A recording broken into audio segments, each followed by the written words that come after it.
공수처의 2024년 12월 30일자 체포영장 등의 집행 저지와 관련한 피고인의 특수공무집행 방해, 직권남용 권리행사 방해, 범인 도피 교사 범행에 관하여 봅니다.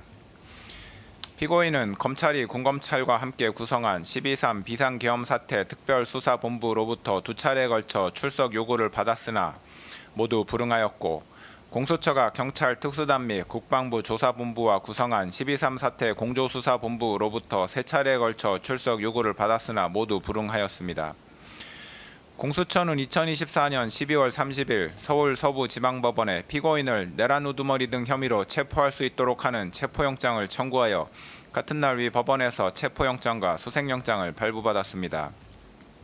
이 수색영장에는 본건 수색영장은 별도로 발부하는 피의자에 대한 체포영장의 집행을 위한 피의자의 소재 발견을 위하여만 발부하고 압수 및 압수를 위한 수색을 불허하므로 형사소송법 제110조, 제111조가 적용되지 않음이라는 기재가 포함되어 있었습니다. 이 체포영장과 수색영장을 발부받은 공수처가 피고인의 직권남용 권리행사 방해 및 내란 우두머리 혐의에 관하여 수사권이 있는지에 관하여 봅니다. 공수처는 고위공직자 범죄 및 관련 범죄에 관하여 수사권이 있습니다. 형법 제123조의 직권남용 권리행사 방해죄는 공수처가 수사할 수 있는 고위공직자 범죄에 해당합니다. 피고인은 대통령으로서 헌법 제84조에 따라 내란 또는 외환의 죄를 범한 경우를 제외하고는 재직 중 형사상의 소출을 받지 아니하나 헌법 제84조는 형사상 소출을 받지 아니한다고만 규정하고 있을 뿐이고 헌법 및 법률에서 대통령에 대한 수사를 제한하고 있지는 아니한 점, 수사기관의 수사는 형사상 소출을 반드시 전제하는 것은 아니므로 형사상 소추와 수사기관의 수사는 분명히 구분된다는 점 등에 비추어 보면 공수처는 대통령 신분이었던 피고인의 형법상 직권남용 권리행사 방해 혐의에 대하여 수사를 할 수 있다고 판단됩니다. 공수처는 피고인의 직권남용 권리행사 방해 혐의에 대하여 수사를 하던 중 피고인의 내란 우두머리 혐의가 직권남용 권리행사 방해의 관련 범죄에 해당한다고 판단하여 피고인의 내란 우두머리 혐의에 대한 수사에 착수하였습니다. 피고인의 직권남용 권리행사 방해 혐의와 내란 우두머리 혐의는 사실관계가 동일하여 중간행위나 다른 원인의 매개 없이 직접 연결되고 직권남용 권리행사 방해 혐의에 대한 수사 과정에서 자연스럽게 피고인의 내란 우두머리 혐의가 드러날 수밖에 없는 관련성이 인정되므로 공수처는 피고인의 내란 우두머리 혐의를 관련 범죄로서 수사할 수 있습니다. 따라서 공수처는 피고인의 직권남용 권리행사 방해 및 내란 우두머리 혐의에 관하여 모두 수사권이 있습니다. 2024년 12월 30일자 체포영장 등이 관할을 위반한 것인지에 관하여 봅니다. 공수처법상 대통령이었던 피고인에 대한 내란 우두머리죄 및 직권남용 권리행사 방해죄는 공수처에 수사권이 있기는 하지만 공수처 검사가 직접 공소를 제기할 수 있는 범죄는 아닙니다. 이 경우 공수처는 수사관계 서류와 증거물을 서울중앙지방검찰청 소속 검사에게 송부하여야 하는데 서울중앙지방검찰청이 공수처로부터 송부받은 사건을 반드시 서울중앙지방법원에 공소 제기해야 하는 것은 아닙니다. 공수처법은 공수처검사가 공소를 제기하는 고위공직자 범죄 등 사건의 제1심 재판은 서울중앙지방법원에 관할로 한다라고 정하고 있을 뿐입니다.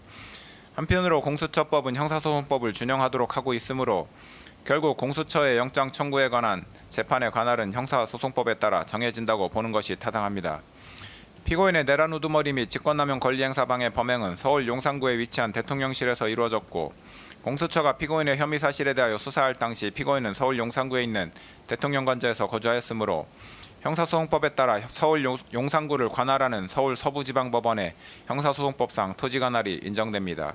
따라서 공수처가 피고인에 대한 체포영장 등을 서울 서부지방법원에 청구하여 이 법원에서 영장을 발부받은 것은 관할 위반에 해당하지 않습니다. 서울 서부지방법원의 2024년 12월 3일자 수색영장에 본건 수색영장은 별도로 발부하는 피의자에 대한 체포영장의 집행을 위한 피의자의 소재 발견을 위하여만 발부하고 압수 및 압수를 위한 수색을 불허하므로 형사소송법 제110조, 제111조가 적용되지 않음이라고 기재되어 있는 것으로 인하여 이 영장이 위법 무효인지에 관하여 봅니다. 형사소송법 제110조 제1항은 군사상 비밀을 요하는 장소는 그 책임자의 승낙 없이는 압수 또는 수색할 수 없다고 규정합니다. 이 조항이 군사상 비밀이라는 대상 또는 목적물에 관한 규정인지 군사상 비밀을 요하는 장소라는 장소적 제한에 관한 규정인지가 불분명하나 군사상 비밀이라는 대상 또는 목적물에 관한 규정으로 이해하는 것이 타당합니다. 그렇다면 군사상 비밀은 물건의 발견을 목적으로 하는 수색의 경우에는 위 조항에 따라 책임자의 승낙이 없이는 수색을 할 수 없지만 군사상 비밀을 요하는 장소에서 피의자를 체포하기 위한 수색의 경우에는 위 조항이 적용되지 않는다고 해석해야 할 것입니다. 나아가 위 조항은 수사기관의 압수 또는 수색과 같은 대물적 강제처분에 관한 것이므로 체포와 같은 대인적 강제처분에 있어서는 적용되지 않음이 분명합니다. 그렇다면 군사상 비밀을 요하는 장소에서 피의자를 체포하기 위한 수색 및 그에 따른 체포에 관하여는 형사소송법 제110조가 적용되지 않으므로 책임자의 승낙이 없었다고 하더라도 위법하다고 볼 수 없습니다.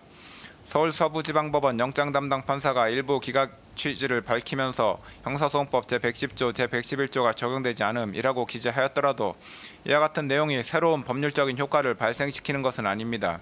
그렇다면 설령 형사소송법 제110조가 장소적 제한에 관한 규정에 해당하기 때문에 군사상 비밀을 요하는 장소에서 피의자를 체포하기 위한 수색의 경우에도 책임자의 승낙을 받아야 한다고 해석하더라도 수색영장에 기재된 형사소송법 제110조, 111조가 적용되지 않음이라는 내용은 무익적인 기재사항에 불과하다고 보아야 할 것이므로 그 부분을 제외한 나머지 부분에 관하여 수색영장은 여전히 유효하다고 판단됩니다.